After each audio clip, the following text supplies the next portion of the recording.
Hello, everybody, and welcome to another episode of Georgia Recruiting Rumors versus Facts. I am Blaine Gilmer here with Jed May and Trent Smallwood once again on a Monday night to answer all the questions that loyal Vault members put in about Georgia football recruiting. And Jed and Trent, this show comes on the heels of a big victory for the University of Georgia over the then ranked number 3 Clemson Tigers. And, Jed, Trent talked to some people and saw how many were there following social media. It looks like Georgia had around 50 or more prospects at that game. So, Trent, a lot to cover here tonight. But, right off the bat, out of that Clemson win and things that how Georgia used people, anything that stands out to you recruiting-wise from the Georgia-Clemson game?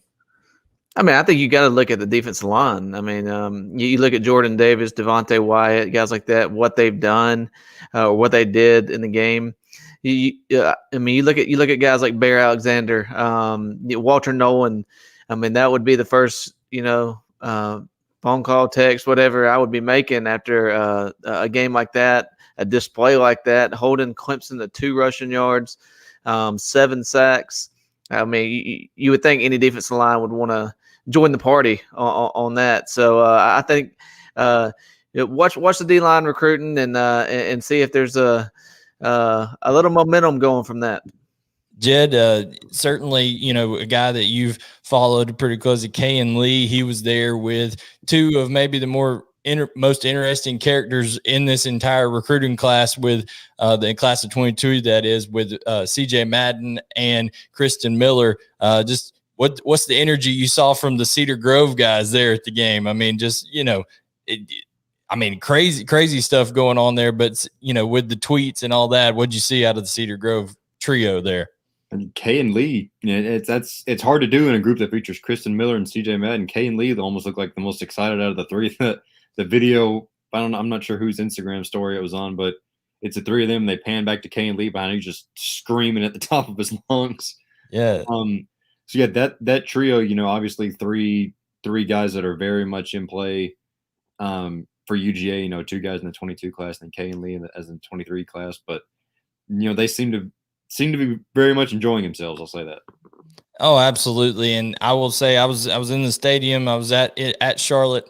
At the game, Bank of America Stadium, saw guys like Ethan Nation and AJ Harris walking around. Actually, they were sitting in the Clemson section that was over there, right, not too far away from me. But there was a lot of talent, not only on the field as we saw with those 2 teams. Just unbelievable defense being played by Georgia and Clemson out there, as you mentioned, Trent. How could defensive prospects not like what they saw out of Georgia? Well, it was the excitement and the atmosphere in there. Talked to guys like Sammy Brown, who's a 2024 player who lots of people think has kind of an inside track to Clemson, but he was just overly impressed with what he saw out of Georgia's linebacking core, because that's where he's going to play in the future, is at that linebacker position. And a lot of the guys, JoJo Stone, even in the 2024 class, was just very impressed as well. So he's an athlete that'll play on the offensive side, but that didn't even matter to him in that defensive game. He just loved the atmosphere and what happened with those 2 type of programs. And one thing I wanted to mention, guys, I think a lot of people don't give these prospects enough credit in terms of how educated they are by some of these mentors that they have and their parents and some coaches, on the fact that it's week 1 of a college football season. They may not see everything that team has, but they're kind of planting seeds there. Trent, kind of talk about that. How much do you think maybe us sometimes covering recruiting, and also fans who love to cover, follow recruiting, can overanalyze what these kids think about one particular game?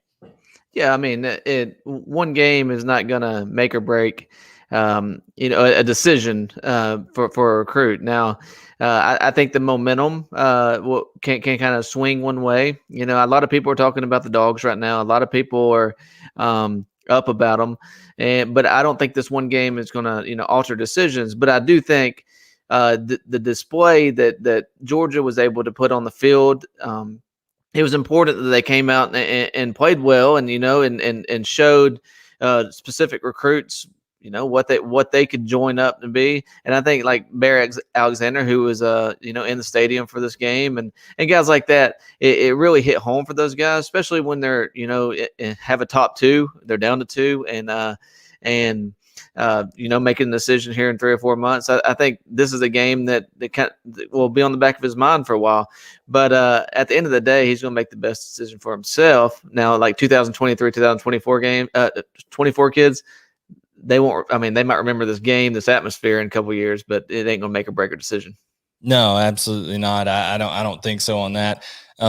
Jed, one thing I thought was interesting, I tweeted out early on was, I tweeted out before the game, just seeing Brock Bowers warm up, how it looked like, the way that him and JT Daniels, even in warmups, were in sync and in rhythm. It looked like, okay, this could be a Brock Bowers showcase, and that's definitely what it turned out to be. Pierce Spurlin, Oscar Delp sitting in the stands together watching that. I mean, Jed, that had to – I know it's maybe not be a decision maker in terms of the performance of Brock Bowers, but that had to plant seeds in both of those minds, and also with Pierce Spurlin already be committed to Georgia. I mean, if you're a guy like Oscar Delp, you had to like what you saw, right, Jed? Yeah, and it's kind of funny that we're having this conversation now, and then the kind of joke for the past 3 or 4 years is, when's Georgia going to throw the ball to the tight end? When's Georgia going to throw the ball to the tight end? They come out in the biggest regular season game they've had in a while, and Brock Bowers gets, I think 3 targets on that first drive, I think, in his first collegiate game. So, yeah, Oscar Delp and Pierce Spurlin, I think they were sitting together at least for a part of that game, and it's hard not to imagine Pierce is telling Oscar, yeah, that could be you next year. In the first game, I think Georgia opens up with Oregon next year. That's the Chick-fil-A kickoff game next year, and it's hard to not imagine that was sort of Pierce's recruiting pitch. Look, that could be you next year.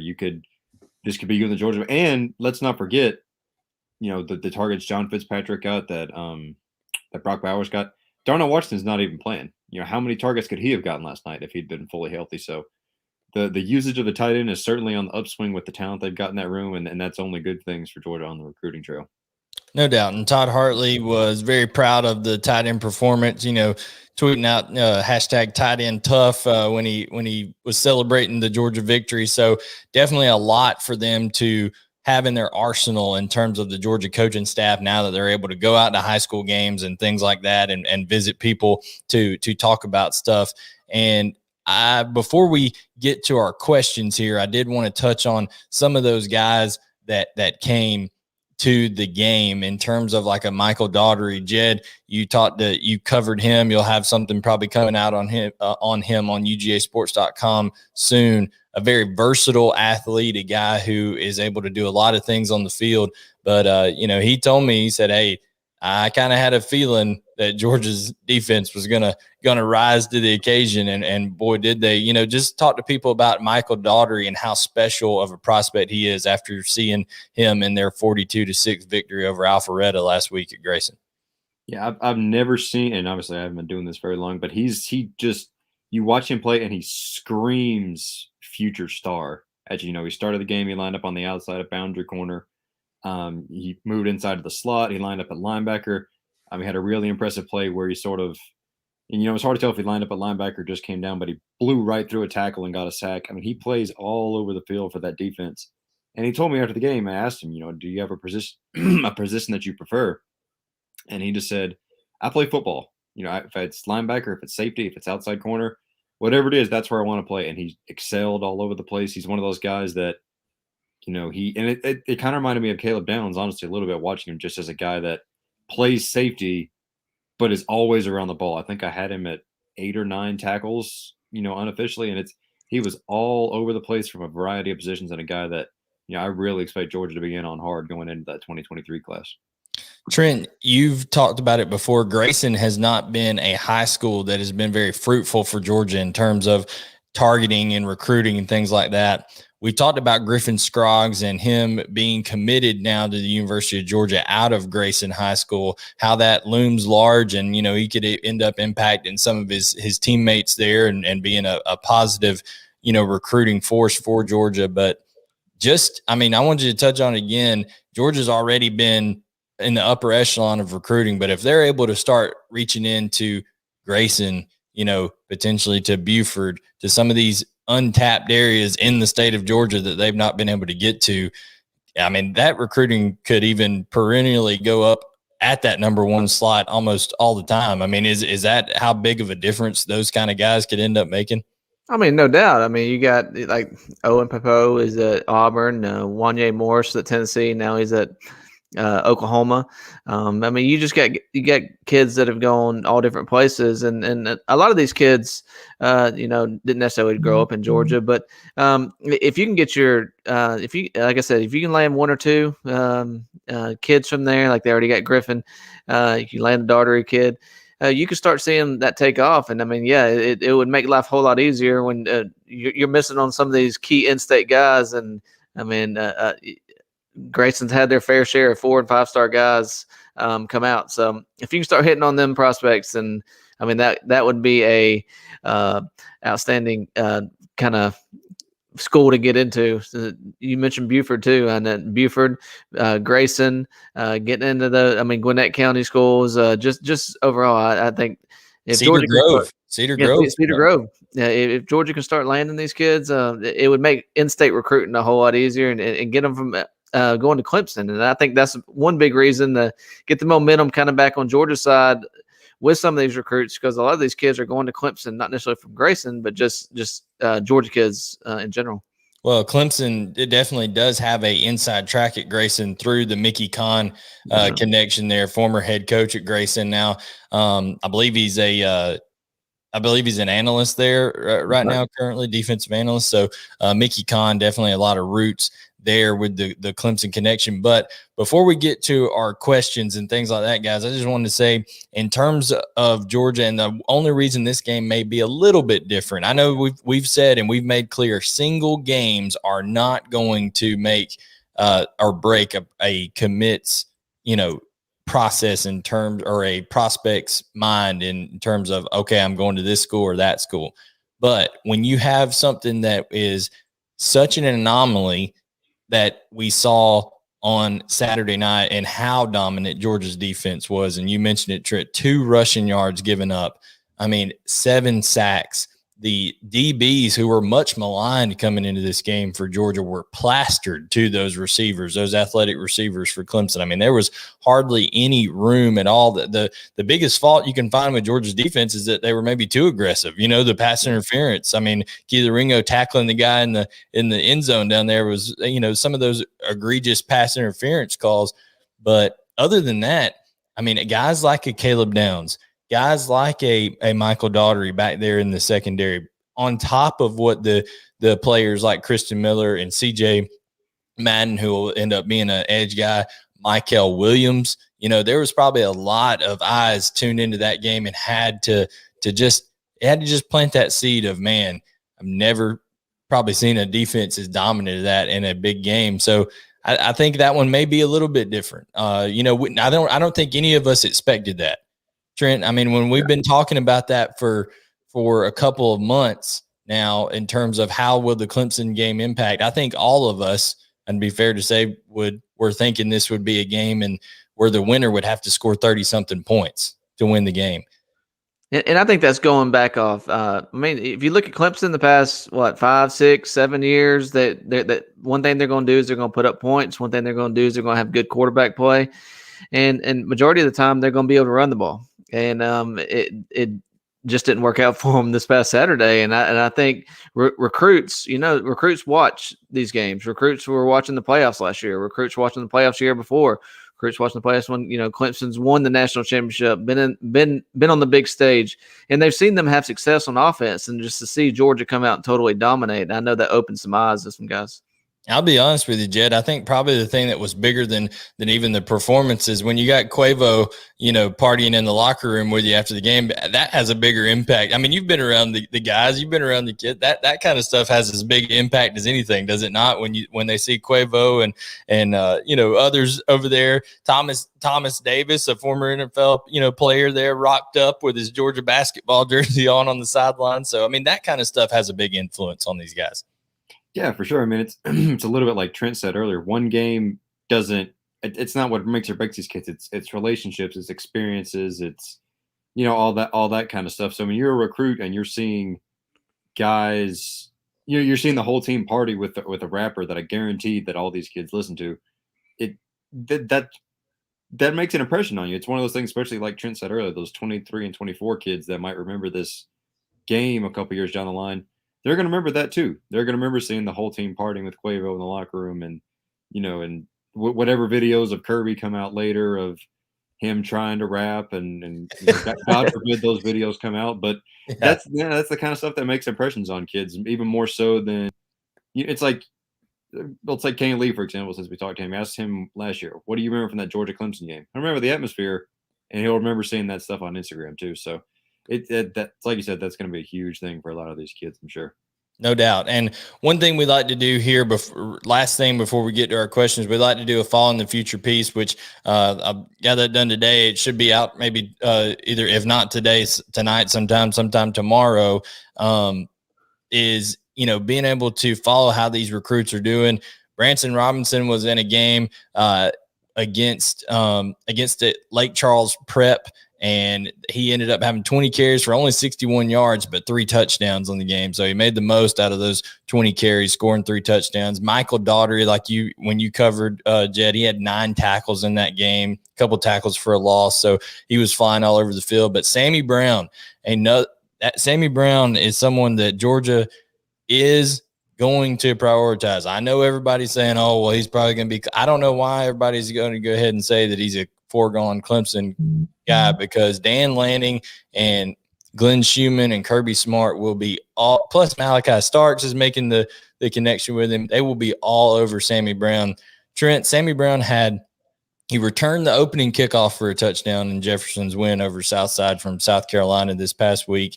He then rushed a touchdown in, and then also he recovered a fumble on defense and returned it for a touchdown, all in the first quarter.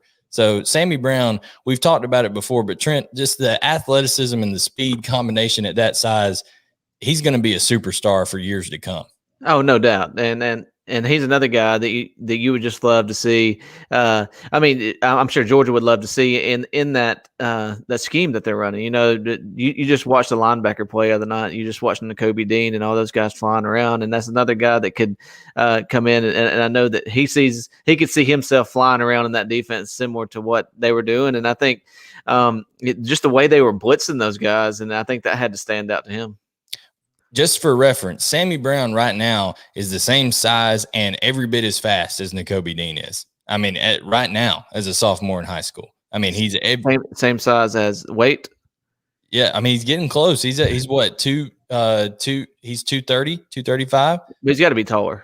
He's 6'3". Yeah, he's taller, but I mean, in terms of his weight, he's already there. So Sammy Brown's a big target as well. Dylan Bell, last one there, guys. He had a electrifying kickoff return for a touchdown, and also he rushed it in. They use him as a Wildcat quarterback a lot at Kincaid. So Dylan Bell had a successful night there. A guy that I really think you're going to see jump up those charts as time goes on. So we're ready with that. We've touched on Fall in the Future. We've talked the impact of the Clemson game, some guys that we saw there and what they saw out of that game. Are we ready to take questions?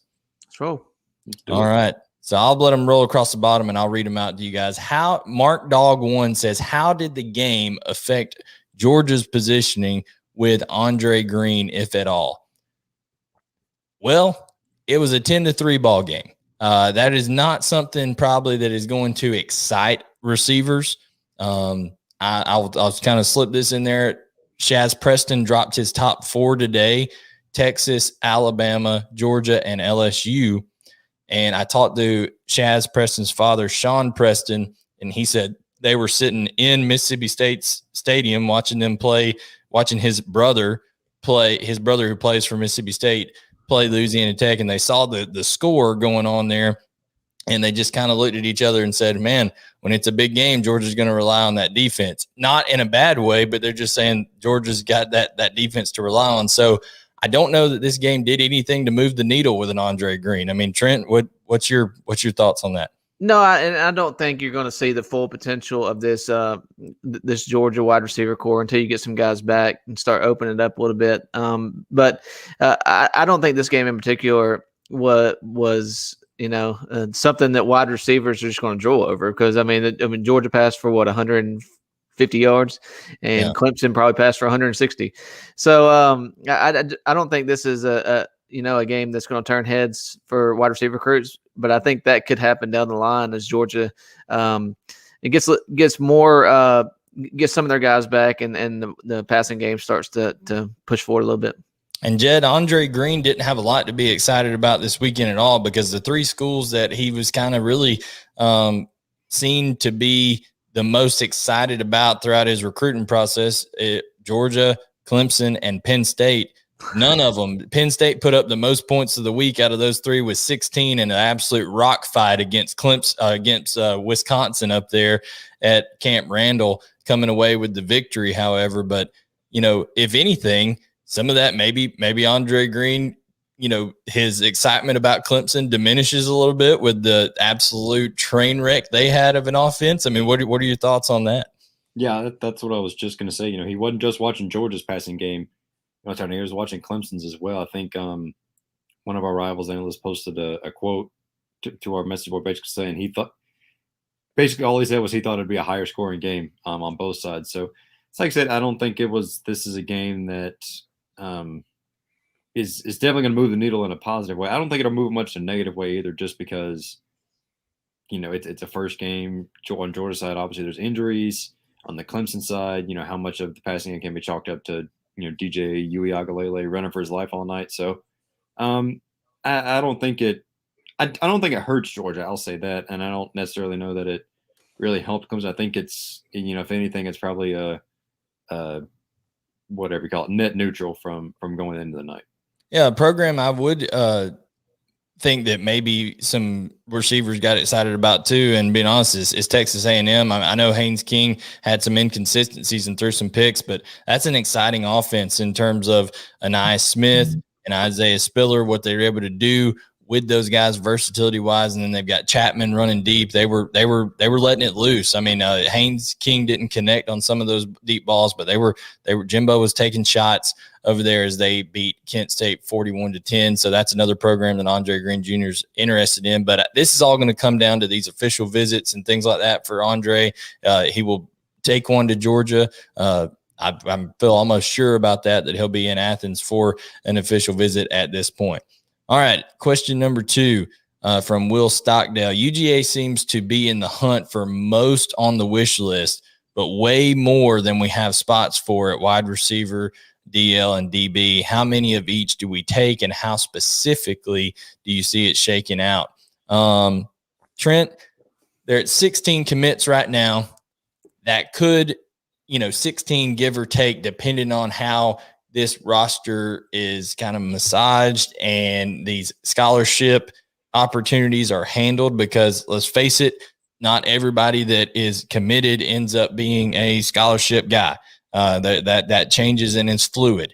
But I would say right now, if you want to take it on face value, you're looking at 9 spots left. So Trent, if you had to give your best guess, how do those 9 spots break out going forward in terms of by position, by numbers? I'm going to say you take a wide receiver, a tight end, maybe seven left after that. Maybe an offensive tackle if you can get the right one. I don't know. I mean, offensive lineman. I know they're looking at Ernest Green and a couple of big guys, but that offensive line will be to be determined. I think you'll take 2 defensive linemen, 2 maybe 3 defensive backs, and then an edge guy. And then edge guy. Yeah. Yeah, I think they, like you said, that offensive lineman is not guaranteed in this class. I think they could end up just taking the 2, Griffin and Jacob Hood, because if they get the right 2 edge guys, so let's say, everybody here, I believe, has a future cast in for CJ Madden to Georgia, feel pretty good about him ending up at the University of Georgia. He's going to be an edge guy. Then you've got, can they get back in the good graces with an I White? Shamar Stewart is very high on Georgia and will be, taking an official visit this fall. Georgia's angling for his last visit. So if they could get a pair there, and I agree, as many as possibly 3 defensive backs. If you can get Kamari Wilson on board, if you can get Jaheim Singletary, which, Jed, you've talked to him recently. He's very high on Georgia, on Will Muschamp, on Kirby Smart, on Dan Lanning, all of it. And then Julian Humphrey is sitting out there as well. Haven't been able to get with Julian yet on his reaction from the Georgia Clemson game, but as soon as I do, that'll be over on the vault and talk to those guys. But I think if you get 3 DBs, 2 edge guys, so that's 5 out of the 9, a tight end, a receiver, that's 7, and then you got 2 more spots to kind of play with there and see if you can do different things. But Jed, specifically on the defensive backs, everybody feels good about Kamari Wilson. I believe right now with Georgia that, he was really digging what he saw, his reactions publicly on Twitter during the Georgia Clemson game. But Jaheim Singletary, that's the big one out there, number 1 ranked corner. You talked to him recently in terms of being down there and seeing him. That the way that Georgia played coverage, Darren Kendrick, Keely Ringo, those kind of guys out there, that had to make an impact on him in that Clemson performance. Absolutely. And I've tried to get in touch with him, haven't gotten him yet. I'll keep working on that. But it seems like Georgia's trending. I wouldn't say they're the leader right now, but definitely trending positively, just for a couple reasons. Obviously, he came on that visit to Athens. He loved it. Loved Kirby. Loves Will Muschamp. Had a great visit. I talked to some people down there when I went to watch him play. Said he really wants to play in the SEC, which obviously Miami, another strong contender, is not in the SEC, and they also got smacked by a team that is in the SEC this weekend. So the defense is a mess too. Yeah, he may see Miami though and say, "Hey, I could play all 5 of their DB spots right now and couldn't do any worse than what." And that was awful. Yeah, so it's one of those things. It kind of seems like there's a couple different factors that are playing into Georgia trending positively for him right now.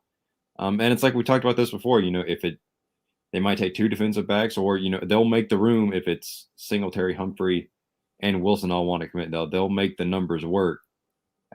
However that needs to shake out. So, but yeah, he's kind of the biggest domino kind of standing out there in the secondary class right now. Yeah, let's just call it what it is. If Georgia were to land Kamari Wilson, I think it's the best safety in this entire class, and then Jaheim Singletary, with already the defense that you're seeing putting out there by young guys, that Georgia defense. I mean, you talk about it just to the victor go the spoils and the rich get richer. I mean, that's what that would be if they're able to do that. Realistic UGA fan 1191 version 2.0.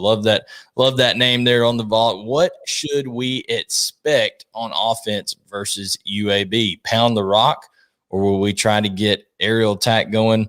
Any concerns with this matchup as a trap or letdown game?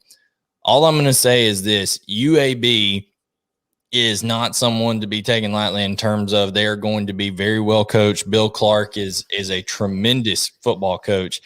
UAB, since that program went under, Bill Clark was the coach. It no longer existed. They brought it back. They've really invested in the program since it has come back, and they've got a quarterback who's experienced. He's a senior in Tyler Johnston, and is going to really, really, do well in terms of how he distributes the ball. They came off 31-0 win over Jacksonville State. So, yeah, I mean, there could be, if Georgia doesn't come with just the same intensity that they did against Clemson, there could be a little bit of a letdown. But offensively, and this is more for kind of Paul and Ben's show on Sundays, things like that. But offensively, Trent, I mean, what do you think? Is it really going to be more of the same until they start to get some of these weapons back? No, I think they'll try to stretch the field a little bit. I think they were just trying to keep drives alive against Clemson, and that's what they did, and they were successful.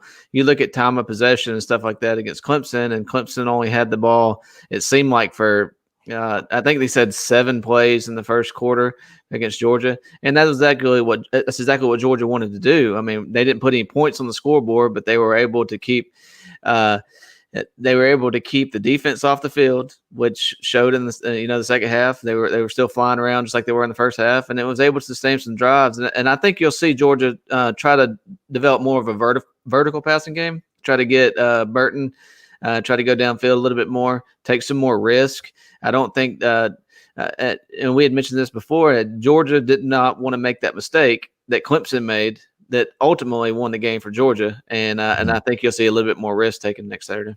Well, another thing you're going to see is UAB is not as big in terms of stature on their front. So Georgia, in my opinion, will have some more explosive runs. And what that will cause is that'll cause UAB to bring a safety down in the box. And when that does, there come your shots with an Arian Smith, with a Jermaine Burton. So, Clemson was able to handle the running game with 5.5, 6 in the box and be able to have safeties come down. And then also they were playing cover 3 a lot, some loose zone and being able to take away the deep threats right off the bat. So I don't think UAB would be able to play Georgia like that because of the caliber of defender out there. I didn't realize it. Another thing, I didn't realize it until Dabo said it, and I went back and watched the game that they were dropping 8 in coverage. I mean, that makes life, especially when you're low on depth at wide receiver, it makes life hard for a quarterback. Yeah, no doubt.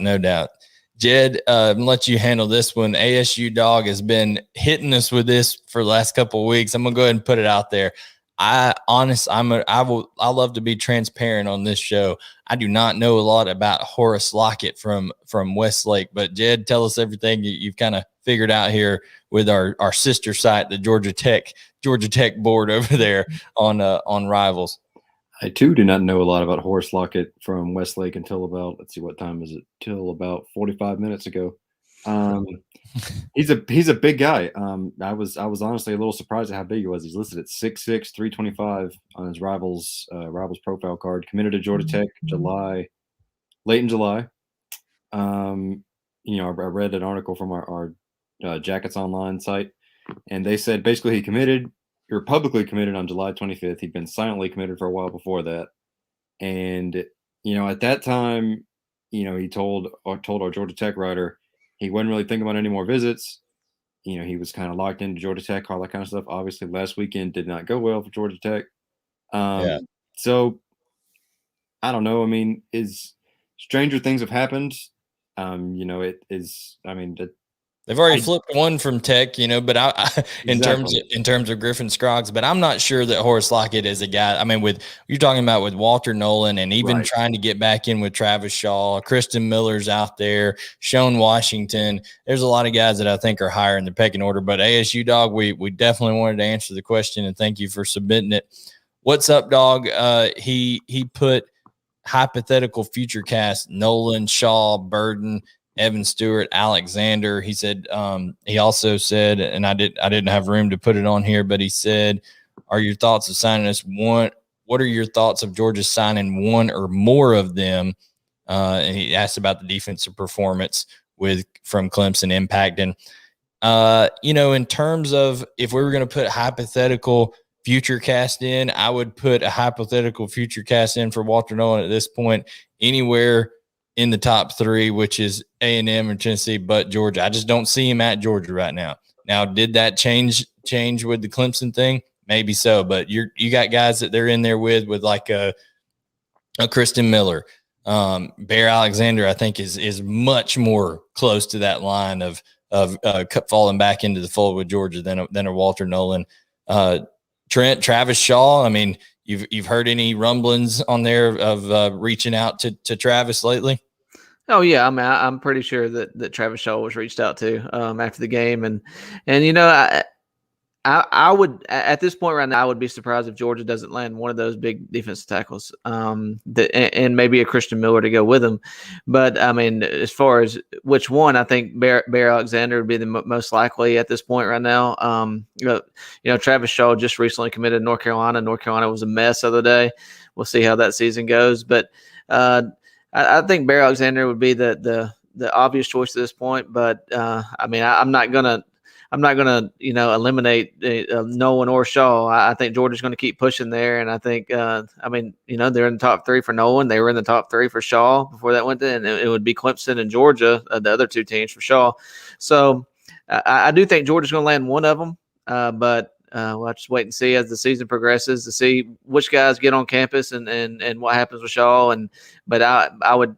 Bear Alexander would be the one that I would probably, if I had to put a future cast in, I'd probably put it on him.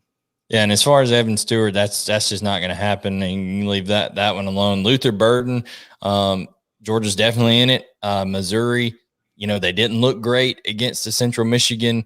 He was there on hand for that one, I believe. Luther went to that game, so you got to wonder, what he's thinking about that. And then he'll be down in Georgia for a game later on this year. He's coming for an official. Luther is so. Georgia and Missouri, kind of the top two right there, with him having decommitted from Oklahoma. And let's be honest, it's not looking good for Oklahoma. If you're going by week one performance, Oklahoma almost lost at home in a game. They were trying to be nice to Tulane, and Tulane almost took their generosity and shoved it, right up their tails over there with a 40-35, barely escaping. But Luther Burden is absolutely electric. He's a guy that I know Georgia's going to put all the chips in the middle for over there to try to bring in this class. And whether it's Luther Burden or, a guy maybe they can go out and try to flip somebody later on the year if they get this offense rolling, I think that will be good for Luther Burden to see. But it's all about relationships. And another guy, Shaz Preston, I think right now, Shaz Preston and Luther Burden are your two most serious candidates in terms of a elite receiver that you could add. A lot of people like to dismiss Shaz Preston just because he's from the state of Louisiana. Like I said, Shaz Preston is very strongly considering the University of Georgia. I would put Texas and Georgia kind of on that same threshold with him right now. And there's a lot to see. His dad told me today that they're working their schedule to try to get out here for a Georgia game, but they're trying to see as many of his brother's games this fall with him being at Mississippi State as possible, with it being Shaz's last fall without being a college athlete himself. So they're trying to enjoy that as a family, but he'll try to get out there, and that would be huge for this class. And then last one we have from Dog Bite You. Jed, I'll let you fill this one. Williams, Singletary, and Humphrey. Who jumps to us first? They had to love what they saw Saturday night. So, Jed, if you're a lot of hypotheticals here, but if you're rolling the dice, Williams, and I guess he's talking about Michael Williams there, unless he meant to type Kamari Wilson because they're all DBs. But Williams, Singletary, and Humphrey. I think let's go with, he meant to maybe type Wilson there. So Wilson, Singletary, or Humphrey, which one do you think commits to the University of Georgia first, if any of them? Definitely not Humphrey. I mean, not to say that Georgia's completely off the list. I just that momentum that might have been there, after he came to Athens. I know he came late in July. It's not to say Georgia's off the table for him. It seems to have cooled a little bit, just at the point where he's not on flip watch every single day. So between Wilson and Singletary, I don't think Singletary will commit. Oh, what'd you say, Trent? Kamari Wilson. Yeah, Kamari Wilson. Yeah, I would definitely say. I was going to say the same thing just because I know Singletary. Yeah, I was going to say Singletary's not going to. I don't think he would come. He would do it until he comes up here for a game. So I would say Kamari Wilson too. Yeah, Kamari Wilson, his family, we reported here on over on UGAsports.com that Kamari Wilson and his family, they bought several $100s worth of Georgia gear and things like that. I don't know if they're doing that when they're going to all these visits and stuff, but they were in a store stocking up on Georgia stuff. So that would probably be a good sign. And you can get that kind of information if you go and become a member of the Vault. You can get, that's a couple weeks old now, so you can get all that kind of stuff if you're a member of UGAsports.com on the Vault. But guys, that's we kind of hit it right here. That's all the questions that I had from people on the Vault. I'll look over here on YouTube real quick if anybody had some talk about Dan Jackson from where Trent and I are from, Gainesville, Georgia. Trent, before we get off of the broadcast here, Dan Jackson, man, you talk about recruiting. Georgia's very selective in their preferred walk-ons as well, and Dan Jackson is a perfect example as to why. Oh yeah, and Kirby's raved about the kid, and he's he had a good spring too. He had a good spring game, and his hard work and everything just kind of paid off with Tyke Smith missing that opener. It kind of I thought when Georgia went to a dime package, they might bring an extra cornerback, but they didn't. They brought in Dan, and he kind of rolled, I guess, scene down, and it was interesting to see. And I thought he played well. I thought he played well on the back end, but I think that is another thing that Georgia's looking forward to add, that safety depth. And I think that I don't know who the fourth safety is because I don't know who's behind Dan Jackson, but I thought he played well, and I mean it was nice to see. Dan's dad's my dentist, so it's pretty neat to see him out in the field. There we go. Dan Jackson definitely is kind of earned his way onto the field there, and of course Georgia does have some depth issues there at safety, but Dan nonetheless has earned that playing time. And that tying it back into recruiting before we go, Julian Humphrey, they're actually talking to him about they could see him playing safety, not just corner as well. So there's the possibilities never end. But guys, that is going to do it here on this Monday edition of the Georgia Recruiting Rumors versus Facts. Make sure to follow along on Apple Podcasts. You can subscribe over there. Subscribe to the channel. Hit the like button for us before you get out of here if you hadn't done so already. Turn on notifications. So much content coming your way now that we're in the Georgia football season. And Trent, Jed, we'll catch everybody next time on Rumors versus Facts.